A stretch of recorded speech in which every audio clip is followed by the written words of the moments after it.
Hello, greetings, and welcome, my friends, back to the next episode of the Red Delta Project podcast and live feed Q&A. I'm your humble host, as always, Matt Schifferly, with another episode to help you be fit and live free, to break free of the diet and exercise rat race. Today's episode, we are talking about simple ways to level up your current fitness habits.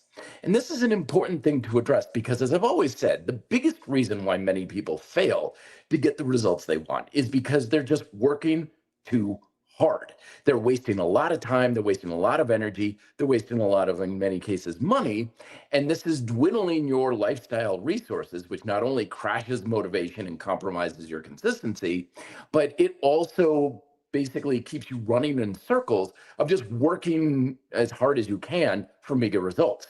And a lot of times when people are like, I want to get better results, they come to me and they're always about adding things. Like, what if I did 5 more sets and more exercises and more workouts and more restriction in their diet and more rules and more, thinking more is going to be the answer. And sometimes it is, but oftentimes it just exhausts you and drains you and doesn't actually move the needle. So today what we're going to be talking about are some of my favorite strategies that can help you level up the habits you currently have to make them much more effective, much more productive, better results, and they're barely going to cost you anything. In many cases, they're probably going to save you a lot of time and energy. But before we dive into that, time to pay the bills. Today's episode is brought to you by one of my favorite sponsors, of course. This is Into the AM, where I'm wearing their new graphic style shirts today. I love the shirt that they just sent me the other day. Love Into the AM style approach gear because it's simple. They also have a lot of stuff that's not graphic tees. It's very minimalist style and design. Looks good in the gym, super comfortable for working out. But more importantly, it doesn't have that baggy type of look of most t-shirts.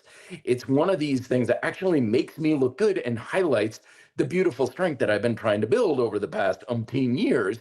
Because what good is building a beautiful physique if you hide it under ugly clothes? And when it comes to style, because I never gave two hoots about style until I started looking into it, a lot of times we get caught up in what is the clothing made out of and manufacturing and what are the materials and what is the colors and style and things like that. But the reality is that most about style that makes you look good is fit. And that's what Into the AM is all about.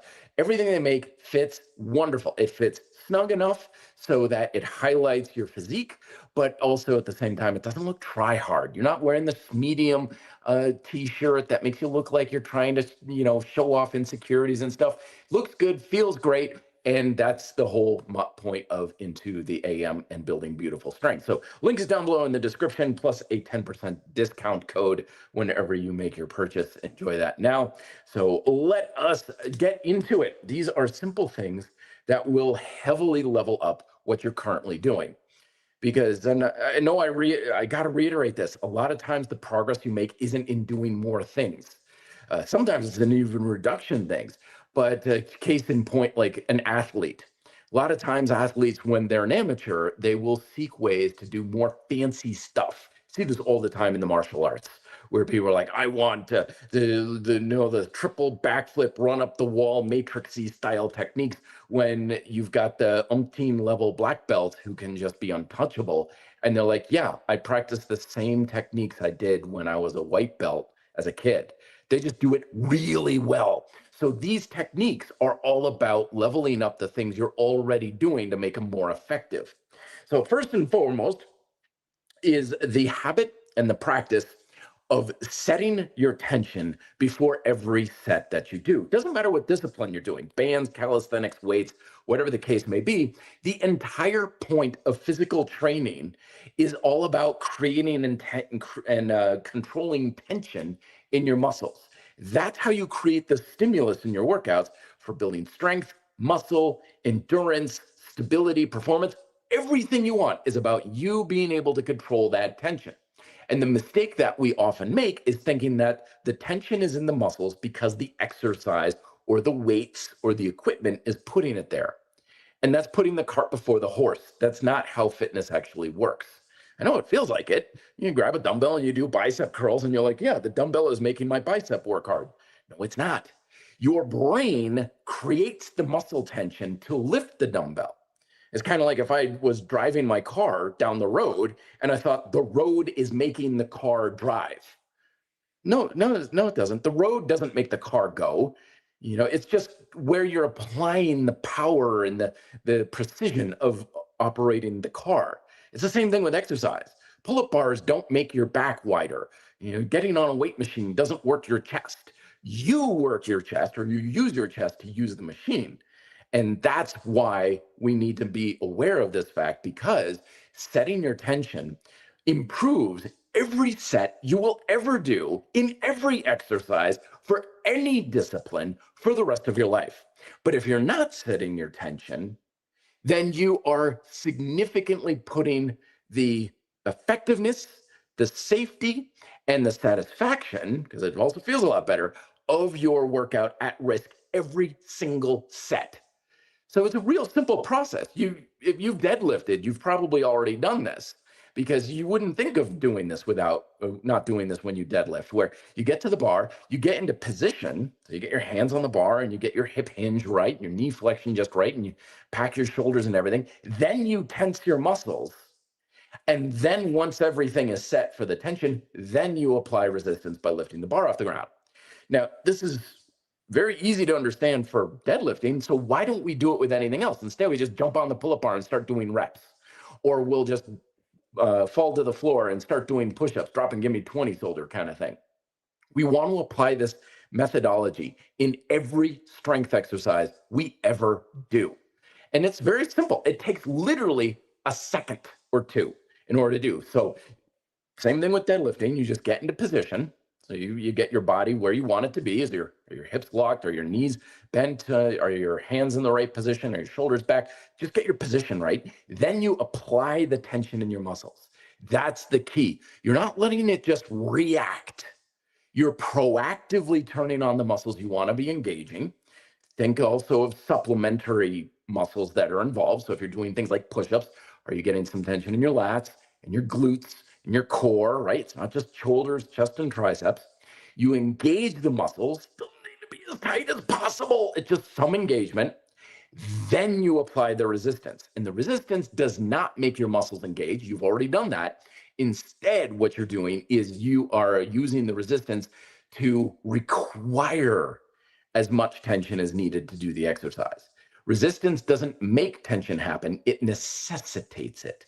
But we're always seeking efficiency with our bodies. So we're always going to use the least amount of tension with the least amount of muscles and the least amount of stability and the least amount of strength if our mindset is to just get the exercise done.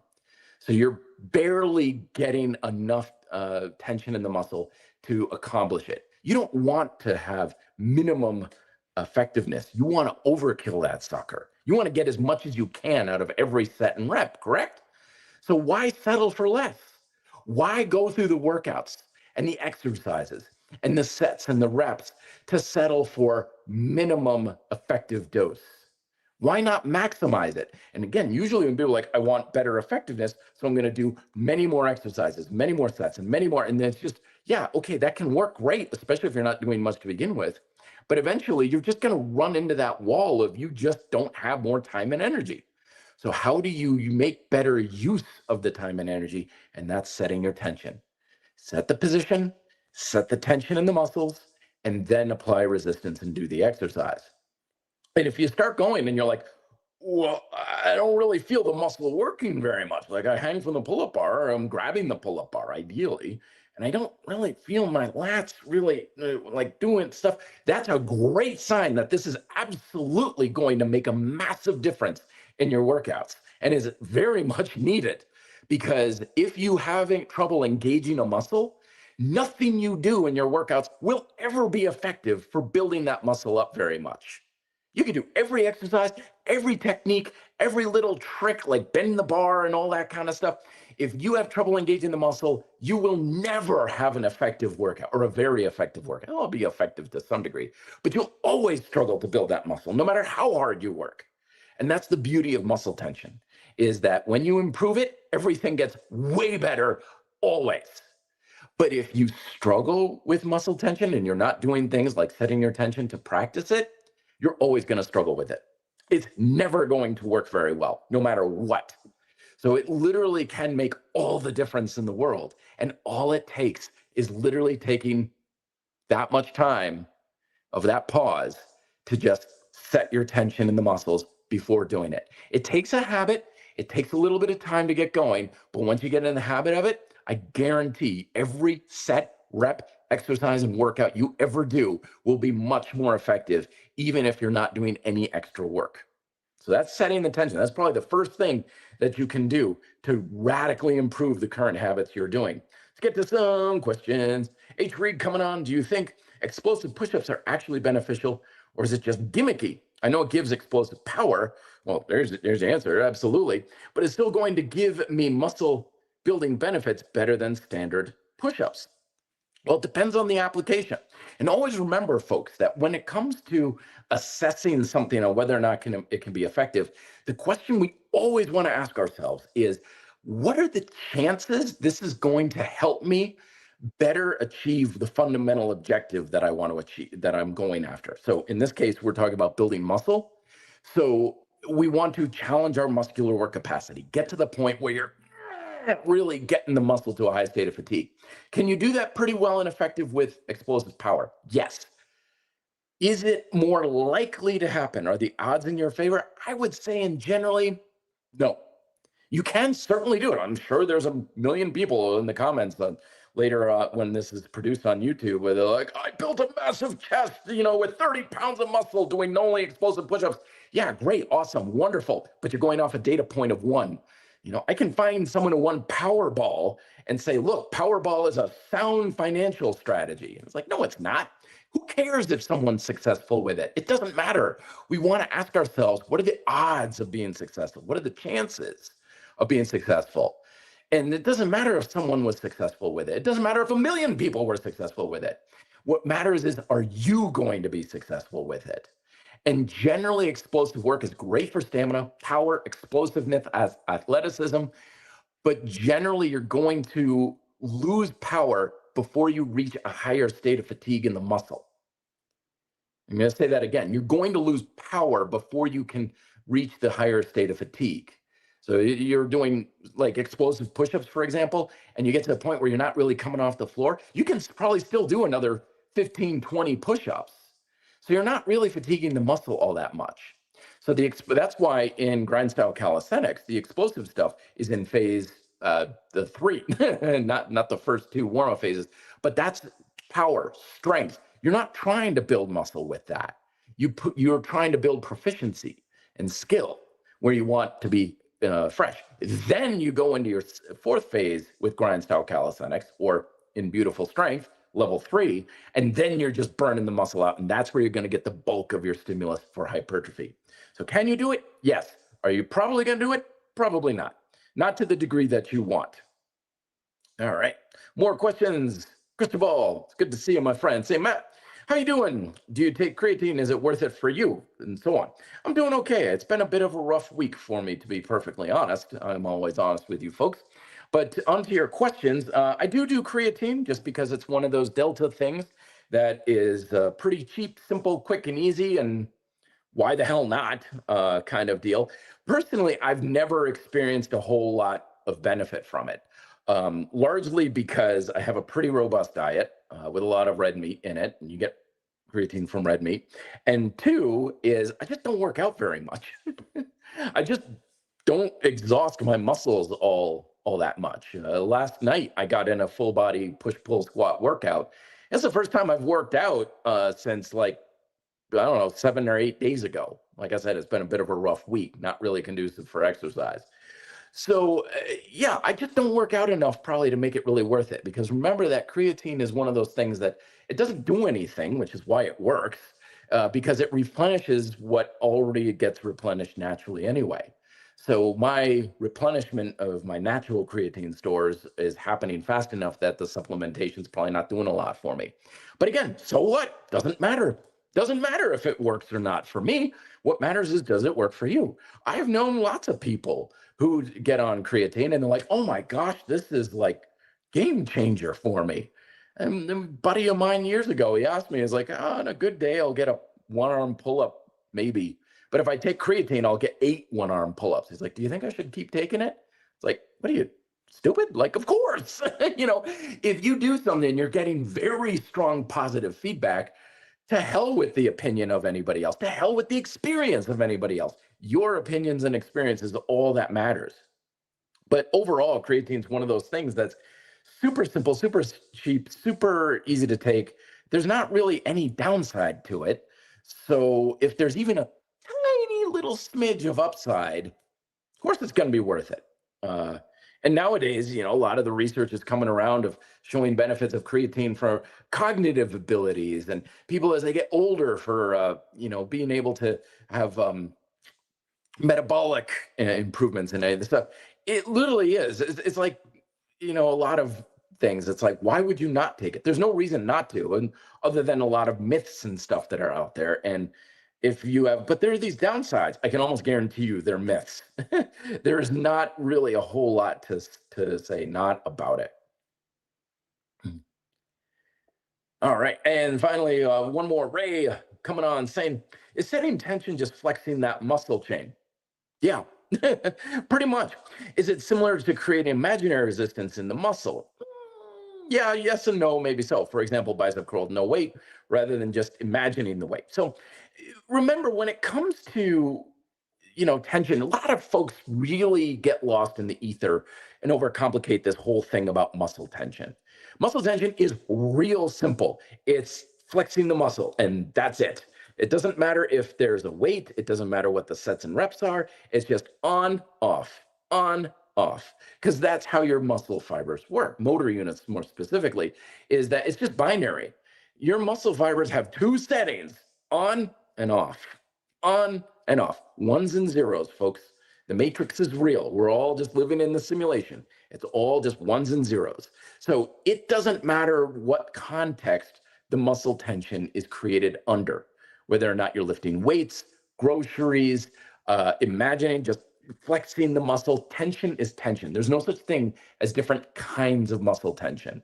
There's different applications, and the coordination of muscle tension is different for performance reasons. But muscle tension is muscle tension. It doesn't matter why it's there, as I've addressed in Smart Bodyweight Training, Overcoming Isometrics, and a litany of my books. Tension is tension, and there's no such thing as different kinds of muscle tension. So that's why I'm always so big on it, because muscle tension is the active ingredient in every form of physical training for all goals.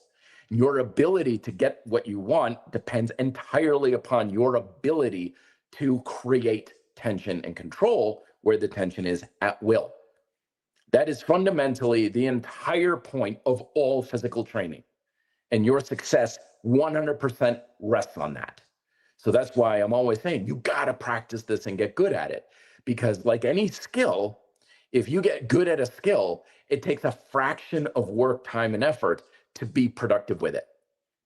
And that's the biggest difference between the haves and the have-nots in everything in life, but especially in fitness. You guy out there, like I said, I don't work out very much. I really don't. Why? Because I don't need to, because I'm damn good at what I do. I can get more done in 2 sets of pull-ups than most people would in an entire hour of back and bicep training. Hell, an entire month of back and bicep training in many cases. Why? Because I'm that good at using my back and biceps, or I'm good enough. Versus if you're not very good at engaging your lats, yeah, that entire month isn't going to be as effective as my 2 sets, because I can achieve the objective to a much higher level. And don't I wish I knew that or understood that back in the day, because that's what makes things effective. Not hard work and effort, but proficiency of muscle tension, my friends. And that's why setting the tension can be such a game changer and improving your tension control. Another thing that you can do in your training that can be a simple thing that can radically improve the effectiveness is just using bigger range of motion. Just that. Bigger range of motion. Lots of times, and I used to do this too, guys will get lost in the litany of opinions and research out there. What if I only, can I get gains if I only squat halfway down? And what about bringing the hands only this far? And I'm going to make this real simple. The more range, the better in almost all cases, especially if you're looking for building muscle and strength. If you can get more range, you're going to have a more effective workout. It also improves stability. Tension control is here too, because a lot of times when we are using a short range of motion, it's because we don't have the tension control to keep the muscle engaged at an elongated position. And this is certainly the case for me, especially in my back. Like I couldn't for a long time get really low on a pull-up just because I couldn't generate much tension in my shoulders and lats as I would get, my arms up overhead. And as I improved that, everything got way better. My lats got bigger, my shoulders got stronger, my mobility improved, my tension control improved, everything improved like crazy. So if you are, and there's a time and a place to use short ranges of motion to get used to like a heavier bar or something like that. It's not always the perfect scenario. But in general, if you can get more range of motion, if you're like, I can get a deeper squat, but I can't use as much weight, or I can get a full range of pull-up, but I can't do weighted pull-ups, or I got to do seated pull-ups and stuff. I don't care what it takes. If it got to go lighter, you do less reps, whatever. Get more range. It is a very simple, quick, and relatively easy way to drastically improve the effectiveness and quality of every strength exercise you will ever do. And by all means, listen to your body. Don't do things that hurt. If you get really low and like, man, that hurts my shoulders, then you listen to your body, of course. But usually that means some muscle is turning off, tension is going into your joints because you don't have the support anymore. But in general, more range is better results across the board. So anytime you're feeling like a little stale, particularly with a given level of resistance, drop the resistance, drop the reps a little bit, treat it like a mobility exercise, and just see like, maybe I could get another half an inch of depth or range with this exercise. Even simple things. Like the other day, I was doing bicep curls on suspension straps, and I noticed I was like, I'm coming up to about 90 degrees in my bicep and my elbows. I'm like, what if I just get a little more? I'm like, whoa, Nelly, like my biceps went nuts with that. And so just more range, just going for more range. Every once in a while, have a workout where you're like, I'm just going to try and put in more range in the exercise. Changes the game entirely. Again, it doesn't cost you anything. You don't need more exercises, more sets, more reps, or anything like that. You just put a little more range into it, and instantly everything you do is going to be much, much better. Hey, that's a feather in my cap. H. Reed following up saying, clear now the answer was way better than the answer AI gave me. Very good. This is the magic of objective-based training, my friends, of objective-based, a fundamental understanding of how fitness works, right? This is why, wrote Be Fit, Live Free. This is how fitness works. This is the fundamental nature of fitness is in this book. It took me 15 years to understand that. But once you know what your objective is, you can quickly and easily understand every question you will ever be asked on whether or not something is effective for you when it comes to diet and exercise. And more importantly, whether or not just is it effective, but effective for you, because you will be able to answer very clearly and know intuitively, like, will this help me achieve a fundamental objective that's responsible for my results? And if it's a really effective thing, the answer will very easily be a yes or a no. And that's the answer you want to go with. So it helps you understand this stuff very, very quickly. Len Dog saying, out of interest, what is your best-selling book? Why do you think that particular book was?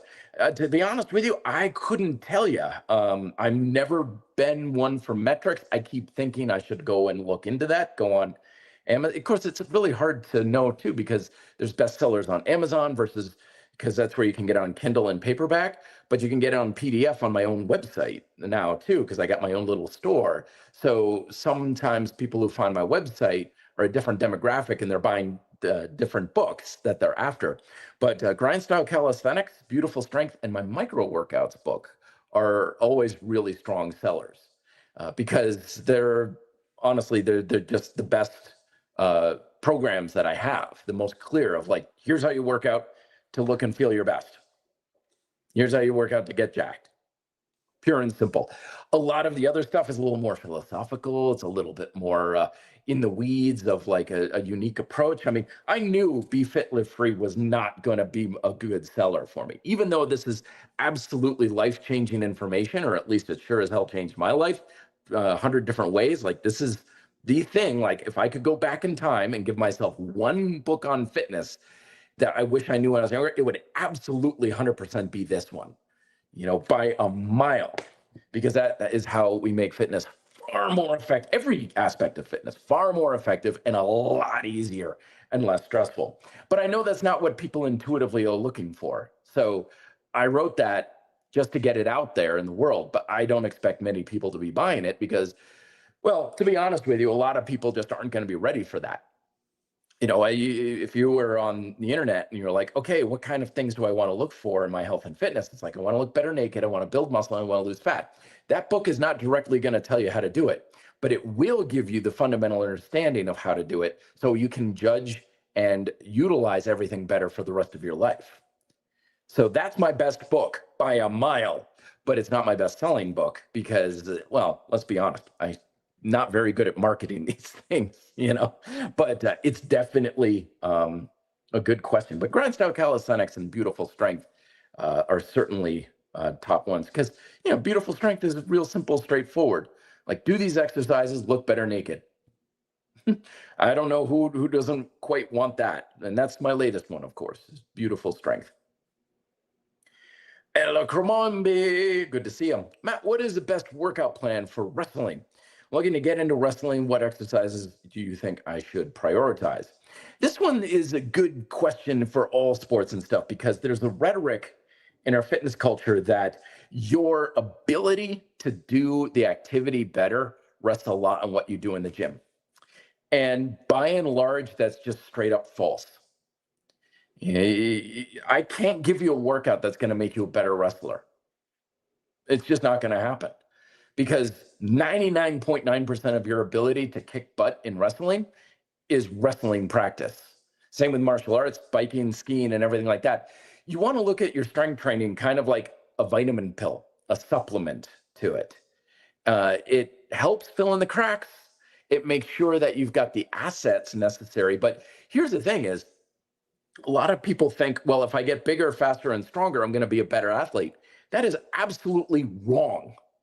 You will never be a better wrestler by becoming bigger, faster, and stronger. You get bigger, faster, and stronger, you will have better wrestling practices. And it's those wrestling practices that are going to make you a better wrestler. But I've seen this happen to me. That's happened to me 100 times. People go into the workouts. They think that if they lift more in the gym or they do a special workout, that they're going to become a better athlete. And 9 times out of 10, it might help a tiny smidge. Strength and conditioning will do almost nothing for you as an athlete in the actual sport. What it's supposed to do is make you more resilient from injury. That's a huge part of it. A lot of times your ability to be a good wrestler is just, can you stay healthy and injury free? You can do that. Look at professional sports teams. The teams that stay more injury free are the better teams. Just because they're not hurt, it doesn't matter if you've got the best quarterback in the league. If they've got a torn ACL, you don't have the best quarterback in the league anymore. So what you want to do is think of very basic full body strength training and exercises, nothing fancy, push-ups, pull-ups, sprinting, running up hills, lunges especially, things that allow you to, again, generate tension throughout your body. Because when you have better tension control in your exercise, particularly like calisthenics, because I'm a fan of that, now you have better tension control on the wrestling mat. So when you've got someone in a hold and they're like trying to wear you out and you're like, oh, shoot, I'm slipping, you'll know how to get your back engaged to have more of a iron lock on that hold. You'll know how to take someone down by using your whole body rather than just trying to take them down with just your arm strength. It always still boils down to tension control. And so that's why I'm saying your ability to improve your workouts, very basic stuff. You don't need anything special. Push-ups, pull-ups, if you want the weighted stuff, the deadlifts, power cleans, overhead presses, real simple. You don't need anything special because the point of your strength and conditioning is not going to make you a better athlete.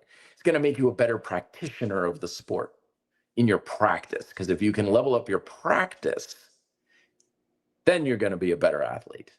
But you could be a world-class athlete in the gym, but if you suck at wrestling practice, you're still going to be a really bad wrestler. And boy, don't I wish I knew that when I was younger, because I thought, because that's the functional training BS that we all bought into in the late 90s and early 2000s and stuff. I remember back of Black Belt magazine, it was all like, do this core exercise for a core of power and have unbelievable knockout power. Core exercises aren't going to make you a better martial artist. No, it's going to make you really good at holding a plank and doing, Russian twists for a while. Then you step into the ring and still get destroyed. Why? Because you spent all your time doing that core routine and you didn't spend any time shadowboxing and partner drills and bag work and things like that. And this happens all the time. I got a buddy, Sebastian, out here. Haven't seen him in a while. The man breaks my legs every time we go mountain biking. Every time we go mountain biking. It's just like, you got a motor on that thing, dude? Like, holy crap. Single speed, hardtail mountain bike. He's riding up a hill like it's nothing. And I'm on, my fancy carbon fiber multi-speed bike, and I can't hold a candle to what he's doing. Yet I will absolutely destroy him in the gym every time. You look at him on the leg press, and it's like, how are you so strong on the bike, and yet you're struggling with granny weights on this leg press? Why? Because he's really good as a mountain biker, and that's what matters as an athlete, is can you do the actual sport? But anyway, little ramble there. Again, I get rambling on the things that, the falsehoods that I fell for back in the day. It's like, oh, I bet if I do 1,000 push-ups, I'm going to be a great martial artist. Nope. It totally did not work. Focus on the basics. Get really good at basic strength and conditioning exercises. You don't need anything fancy. But more importantly, get really good. Be a technician, as my original instructor used to say. Study a takedown in wrestling, a single takedown, and know it so well, be so good at it, you're unstoppable at it. And that's how you're going to be a great wrestler. I covered isometric finishers. This was another tension control thing that you can use, particularly in the realm of hypertrophy. 2 weeks ago, I think I covered isometric finishers. So you're doing your final set of push-ups, rows, cable rows, whatever, and then just hold for like 10 or 15 seconds to really drive that muscle into the ground in the last one. Again, it takes just a few seconds, but man, it can really produce a much stronger stimulus for hypertrophy, or at least a worthwhile stimulus for hypertrophy if you're struggling to do so. And it's just that simple. Your last set, you just hold the hard position for like 10, 15 seconds. It's going to hurt like hell, but you only need to do it once for each exercise. And it's hard to do it. Like, I've been talking about it for the past month now here on the channel, and even I'm having trouble remembering to do it in my own workouts.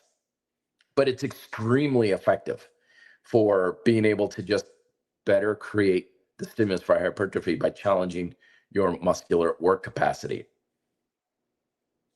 Joseph Bello, it's good to see you, my friend. I do inverted rows, but I originally read that as I invented rows. I'm like, really? Inverted rows for my back. I recently tried seated pull-ups. Feel the muscle engagement more in my rows, not so much in seated pull-ups. Yeah, well, what do you think is going on with this? So yeah, this is the litmus test of tension control, my friends. Pull-ups, rows should ideally be the same thing as far as your muscles are concerned, or roughly the same thing at least. They're really not any different. Both of them are about shoulder extension. Both of them use the exact same muscles. Both of them use biceps for elbow flexion. Both of them challenge your grip strength. So you look at them and you're like, they're really like the same in most regards. So they should feel at least very similar. So when you have a very different experience between the two, the question is never to ask, okay, that exercise is better, this exercise is better. The question is, why are you making the difference happen? Why are you not engaging your muscles as well? And I'll tell you right now, it's almost a guaranteed, because when we have our arms overhead, we are using most of our muscles in a greater degree of elongation. Tension control is a lot harder when we elongate our muscles, particularly the ones in the back. So that's great. This is an opportunity because it presents itself as like, yeah, your tension control just isn't very good through a big range of motion or when your arms are overhead. Awesome. We know this now. We can work on it and improve it, which will make a big difference. So what I want you to do, Joseph, is, again, setting your tension before you do any overhead work. maybe warm up with some of the rows to really just fire up the lats. And you're doing your seated pull-ups, so grab the handles of the bar or whatever, squeeze your lats and just practice. This is the thing with tension control, is that it improves just by trying to engage the muscles. I had a client the other day. We're getting into a deep squat. She's like, I don't feel the glutes. I'm like, yeah, you and everyone else. Very few people have good tension control in their glutes in the bottom of a squat because the muscles are elongated. And we're sitting all the time. And we have poor tension control in our glutes to begin with. So of course you don't. She's like, so how do I improve it? I'm like, just keep trying. Just keep trying engaging the glutes down there. And a week went by and she's like, I'm still not feeling. I'm like, just keep trying. Should I? Nope. Just keep. Again, we think like I got to add something. Shouldn't I add an exercise? Isn't there a corrective thing? Isn't there? No. Just keep trying. 2 weeks, 3 weeks, 4 weeks, 5 weeks goes by. Nothing. Zip. Zero. No improvement at all. This is the power of compounding I mentioned in a previous video that I made here on the channel. It's like it feels like nothing's working. I'm like, trust, just stay on it. And then last week she's like, I feel it now. Not a lot, but I can feel it. I'm like, I know, right? She's like, I didn't do anything. I'm like, you just kept trying, because fundamentally that's all training is. You just keep trying to do the thing. That you just keep trying. I can't get it. Keep trying. Keep trying. Keep trying. Keep trying. Keep trying. It could be months before it kicks in, but it will. I guarantee it will eventually. You just have to keep trying to engage the muscle. And so when you're practicing your pull-ups, just keep trying to engage them. Just keep trying, squeeze it together, and it will come for you, Joseph. I promise. Oh man, that's a name I haven't seen in quite a while. I'm all over the place here. Charles Bronson, Solitary Fitness. Holy smokes. I got to reread that book. Man, I read it when it first came out.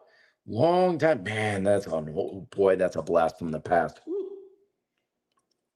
No opinion on it because I completely forgotten all about what it's about. So no idea. I need to reread that sucker. Holy smokes. I mean, I read that before the internet came out, or before it was like a big thing. Holy smokes. Anyway, anything that helps you achieve that fundamental objective is going to be great. So I'm assuming, coming from the old idea of prison convict conditioning kind of stuff, great. So anybody who's forging a workout program in more extreme conditions is certainly going to have experience to back up his stuff. He's not going to be an armchair quarterback, that's for sure, because it's so easy these days. You glean a few fitness tips off of social media and stuff, and suddenly you're an expert. And this is why, even in the age of AI and everything, expertise is still going to be worth its weight in gold these days. And I think we're subconsciously starting to become more aware of this sort of thing, because the more people can just learn through cheap ways of learning through the internet and AI and stuff, doesn't mean it's bad, but it means that expertise is where it matters. In Japan, the word for teacher is sensei.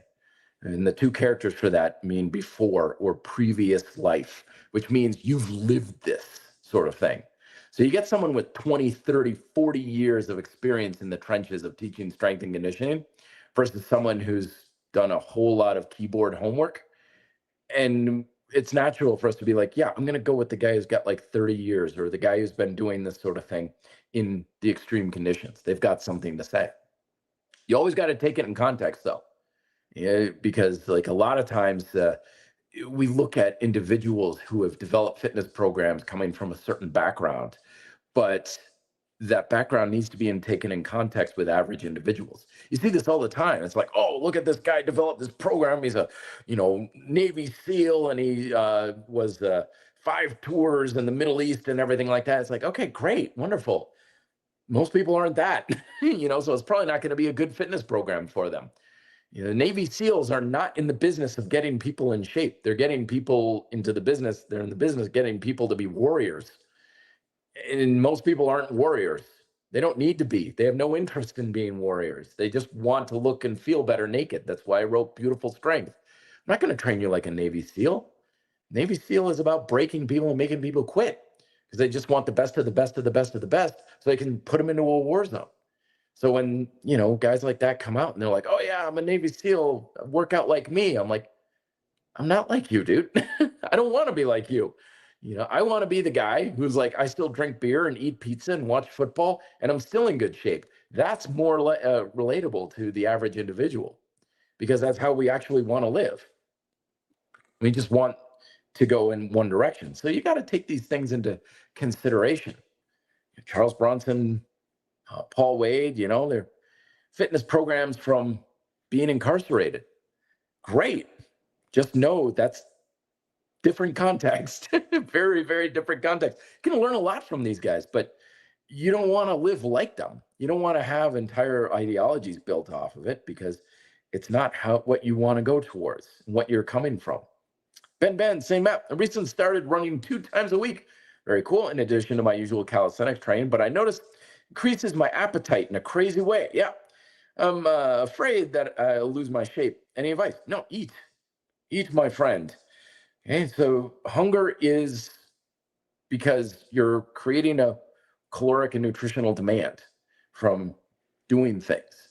So by all means, eat. Now, it doesn't mean go and eat junk food and stuff. Eat good food, protein, particularly fruits and vegetables, all that good stuff. But yeah, your caloric expenditure went up. I mean, it's cardio. Cardio can burn a lot of calories depending on how you go about it. So if you're noticing a huge uptick, then go for it. Eat to satisfy. A healthy diet satisfies your appetites. You're hungry all the time, you're not doing it very good. You don't have a very healthy diet. You maintain, and you talk about keeping your shape. It's like, yeah, you won't. You're burning the calories, you put them back on, balances out, you're fine. I had the opposite issue when I got out of bike racing from college. I was doing 3-4 hours of cardio every day. And suddenly, like, day job, I wasn't doing nearly as much cardio. Did I gain any body fat when I stopped all that? No, because my diet naturally went down too, because I wasn't starving all the time either. Remember, it's a cardio trap. You work out more, so you eat more. So you work out more, so you eat more. So you work out more, so you eat more. Both of sides of this really exhausts you. It exhausts your grocery budget, takes time and energy to eat and prepare the food. So both ends of that are really huge. And that's why, yeah, actually, I think it yeah. So one of the greatest things that we can do to radically improve our ability to regulate body fat levels that requires no time and energy and stuff is don't work out for the sake of burning calories. Like, I do exercise and working out for a lot of things. Burning calories and burning fat is the furthest thing from my mind at all times. I don't give a damn about how many calories I burn. I don't care if I'm burning fat. Doesn't matter. Really doesn't. Because as long as I'm in a relative calorie balance, it doesn't matter if I do a ton of cardio, follow a diet or whatever, it doesn't matter. Because as my cardio went down, diet went down, I'm like, great, I'm saving a ton of money on my grocery bill. I don't have to eat 7 times a day, and I don't have to do all that cardio. Body fat level stays lean. Has no bearing, because your body fat level is all about the relative calorie balance. It's not your diet, it's not your workout, it's not your exercise. A lot of times we're just working out for the sake of being able to eat more, and we're eating more for the sake of being able to work out more. Both of which are very wasteful, and they take up a lot of time and energy. So if you bring both of them down, you get the same result anyway. Let's see, questions. Bella Joseph come following up. Oh, I got that one already. Remember, folks, if I don't get to you, keep it in again. It's one of those things that just scrolls through and stuff. So, Mr. Pink, firmer strength. Are we under training? Are we designed to do more and so forth? Well, it's in context, like I was saying before. Like, a lot of times you hear of like farm boy strength and, kids who grew up on the farms and everything like that, loading hay bales and, hauling big, heavy things and stuff around. It's like, yeah, when we're active on a regular basis, that can develop a lot of characteristics in our body. But here's the key, though, is that I grew up in a farming community myself. I played in hay lofts and helped people bring in hay and stuff like that when I was younger and stuff. And not to mention, I was also riding my bike on dirt roads, uphill, both ways, when I was a kid, also skiing and things like that. And you often hear this romanticized idea of like, oh, look at these folks who are doing all this activity all the time. A big part of that has nothing to do with the activity. It's the fact that they grew up doing that.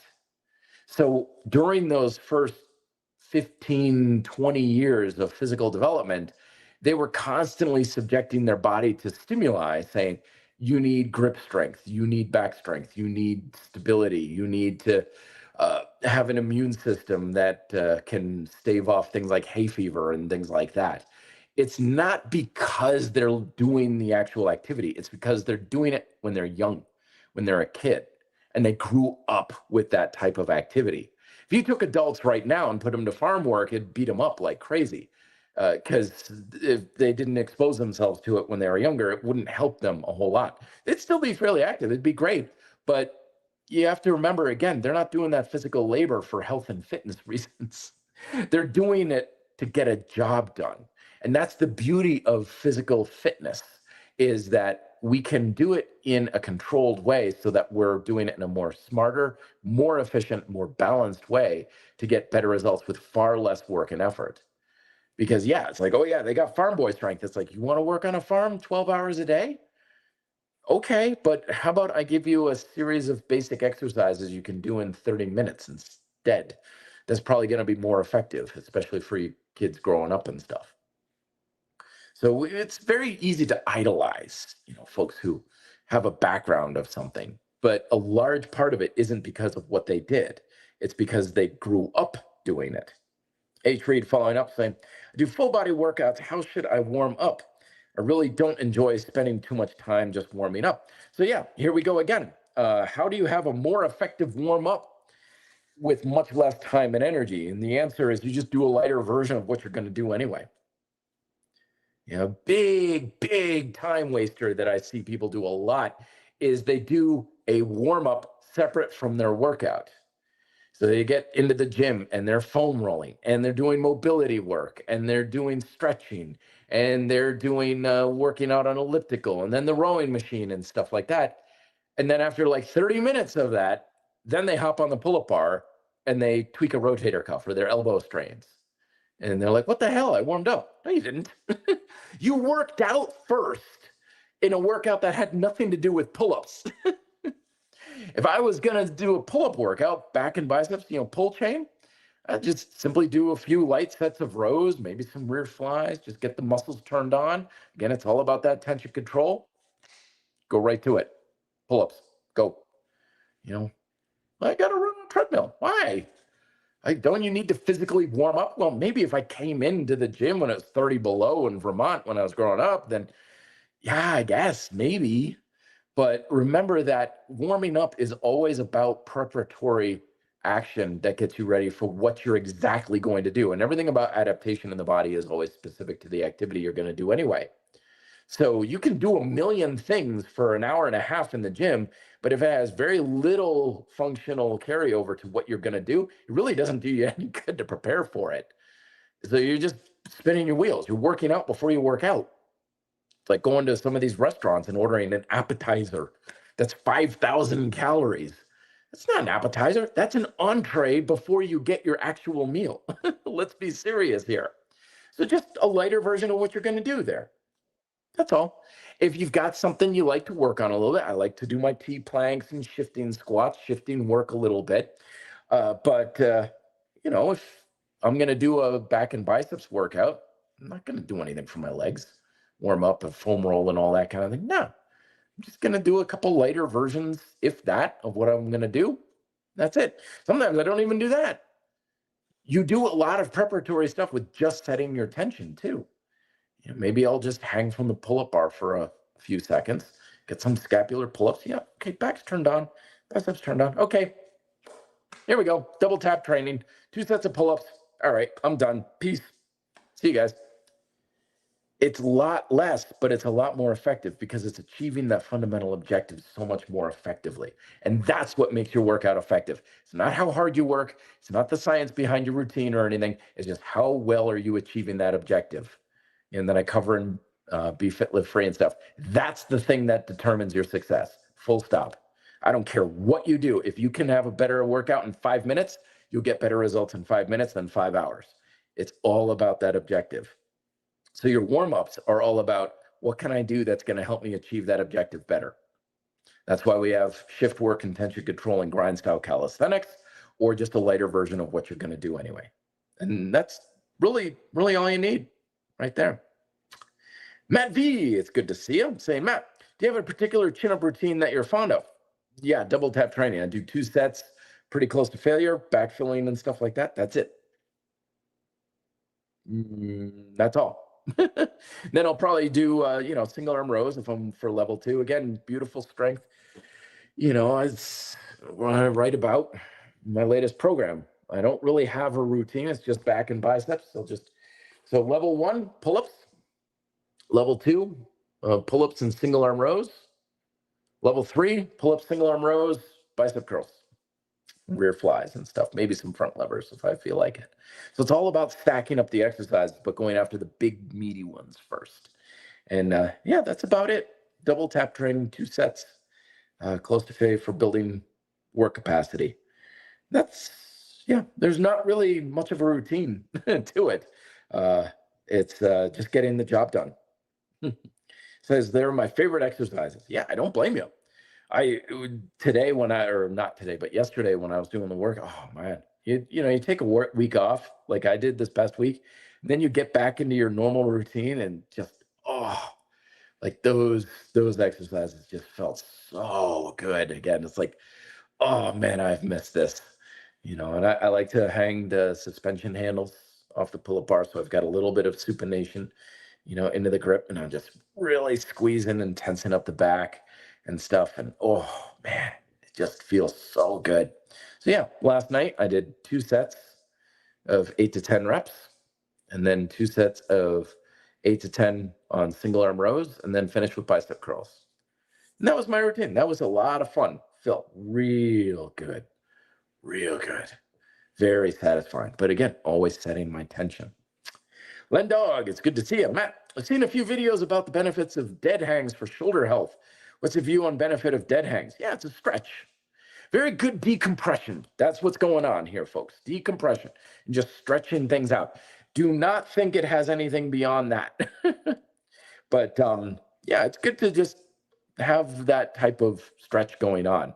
But dead hangs and stuff with pull-ups, largely a complete waste. You don't get any benefit because there's no tension as far as muscle and strength goes. It makes it harder, but just because it's harder doesn't mean it's better. There's a million ways I can make something hard. I can literally just scream in your face while you're doing pull-ups, slap you with pool noodles, and that's going to make it harder, but it's not going to make it more effective. So yeah, it's a good stretch. It's a good stretch. I've always said everyone should have a pull-up bar in their home or a place to hang just for that, just to get that stretch. And more, not so much for the shoulders, but for the back. Stretching and stuff for the back. Very, very beneficial. All right, moving on to dietary stuff. Again, a lot of times people, they're like, I want more results. So they think of doing more when it comes to diet. They're talking about, okay, I want to start supplementing with like all these protein shakes and what kind of protein should I do? And they go down rabbit holes with that. And what kind of other things do I add? Or if they're trying to lose body fat, like what kind of rules do I follow? What kind of this and that? Here's the bottom line is by far and away, all you really need to do with your diet is just adjust portion sizes to a large degree. Eat the same foods, eat the same meals, you just add or subtract from what you're doing. Make sure you're covering a few bases to begin with. I'm not saying you're eating Doritos and Coca-Cola and calling that lunch. I'm saying stick to your 3 Ps. First P is protein, good protein source. Second P is veggies or a plant-based source rather. And then that's the third P, portion. I eat a salmon fillet with rice. Great. What are you trying to do? Bulk up. 2 salmon fillets. More rice. Trying to lose a little bit of body fat. What are you having? Oh, I'm getting this big, huge sub. Okay, half a sub. That's it. Doesn't cost you anything. I mean, obviously, eating more will cost you a bit more, but you don't need fancy foods. You don't need fancy supplements. You don't need to adopt some sort of fancy dietary rhetoric and all this sort of thing. Like I'm on this diet and that diet, and I got to read this book, and I got to be in part of this, subreddit and everything, and I got to learn how to make all these other foods and relearn it. Just change the portion size of what you're already eating. That'll take care of most everything you need. My man who is just running right now, I'm hungrier. Eat more. More of what? What you're already eating. I usually have a few eggs in the morning. Great. Throw another egg in there. I usually have, this sandwich for lunch. Right? Great. Me too. A lot of times when it comes to diet, we don't need to change anything but portion, more or less, depending on what your goals are. You don't need, and a lot of times you don't need anything beyond that. Just change the portion sizes. You don't need to learn anything else. You don't need to measure anything else because obviously it's like, well, I usually have this much. Now I got that much. How much more is that? I don't know. How many more grams and proteins and more? Because that's all we really need. A lot of times when it comes to diet is we just need to know, is it more or less than normal? That's all you really need a lot of times. I'm not saying for everything. Of course, nutritional imbalances and things like that exist. And this is why nutritionists and registered dietitians exist. But, by and large, a lot of times when it comes to diet, we just need to adjust our portions. That's it. And we don't need anything else beyond that.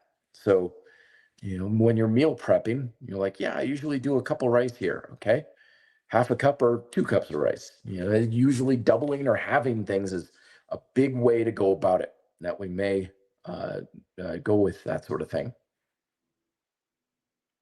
Oh, new blood coming on Urban Spokes, saying completely new to this from the UK. Greetings, my friend. Where in the UK? What town are you from? But looking to better myself. So hey, nice to meet you. Well, thank you very much.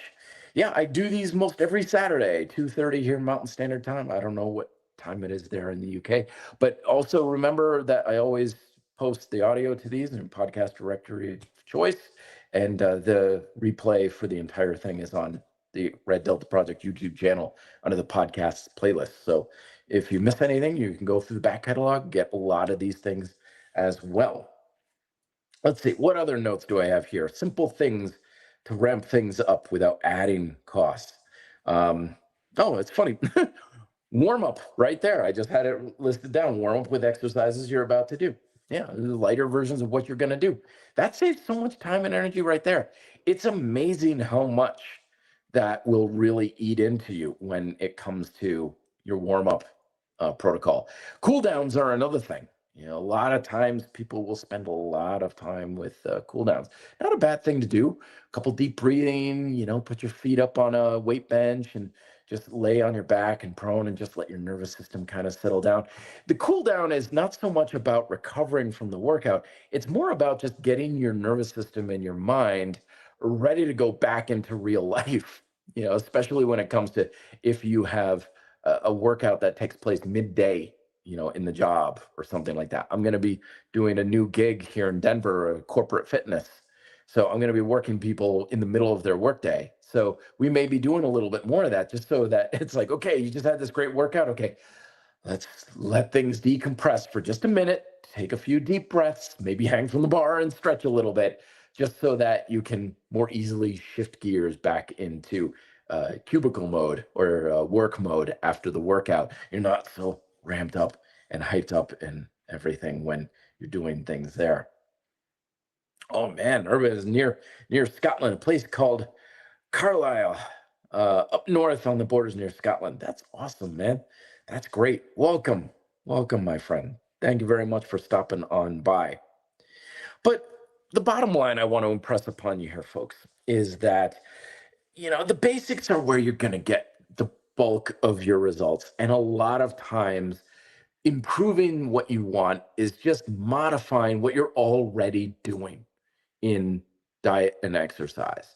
There's no shortage of new ideas and diets and exercises and lots of different exotic things out there. And a lot of this stuff is good for getting views and clicks. And it's really good about capturing attention with trends and fads. But much of the time, the answer is just more of this and less of that. You don't need to necessarily do different things.